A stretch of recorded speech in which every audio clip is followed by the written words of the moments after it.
આજરોજ વાંસદા તાલુકા આદિવાસી સેના દ્વારા જે હાલે વાંસદા તાલુકાના એક ગામમાં શૌચાલયના અભાવે એક નાની છોકરી પર બળાત્કાર થયો.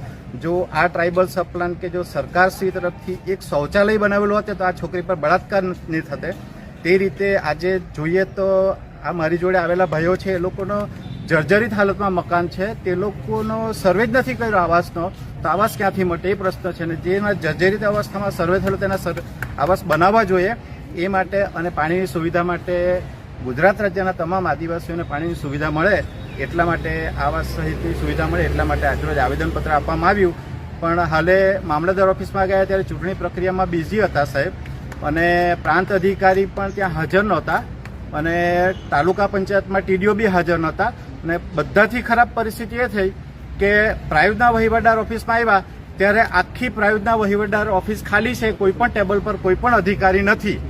આ ગુજરાત રાજ્ય અને ભારત દેશમાં આ આદિવાસીની પરિસ્થિતિ છે કે જે ઓફિસ ટ્રાઇબલ સપ્લાન ઓફિસ જે પૈસા આપે છે, બધી અને ગ્રાન્ટો આપે છે, જેનાથી વિકાસ થાય છે, ત્યાં ખુદ પ્રાઇવેટના વહીવટદાર નથી ને તેની જગ્યાએ કોઈ પણ અધિકારી હાજર નથી.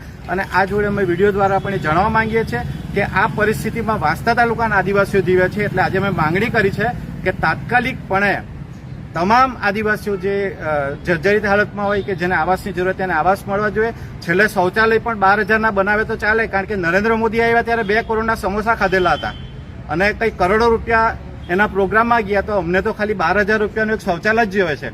એ શૌચાલય પણ બનાવે તો પણ એ લોકોનો આભાર માનીએ, કારણ કે આઝાદીના 75 વર્ષ પછી આપણે આદિવાસી લોકોએ એક ભીખ માંગવી પડે એવી પરિસ્થિતિ ઊભી થઈ છે.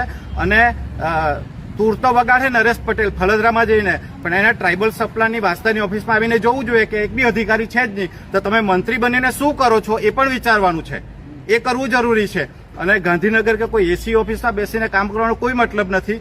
ઓફિસમાં બેસો તો કોઈક લોકોની તમે વાતચીત સાંભળો. અમે આવેદનપત્ર આપવા માટે આવ્યા ત્યારે એક પણ અધિકારી હાજર નથી ટ્રાઇબલ સપ્લાન ઓફિસમાં. હવે એમની સામે શું કાર્યવાહી કરે છે આ ગુજરાત સરકાર અને ભારત સરકાર અને મંત્રી નરેશ પટેલ, તે આપણે જોવું રહ્યું છે. સાહેબોની હોય તો એમની જગ્યા પર કોઈને મૂકવા પડે, બધા દૂરથી આપણે એ લોકોને બિચારા ફેરા જ પડી જાય.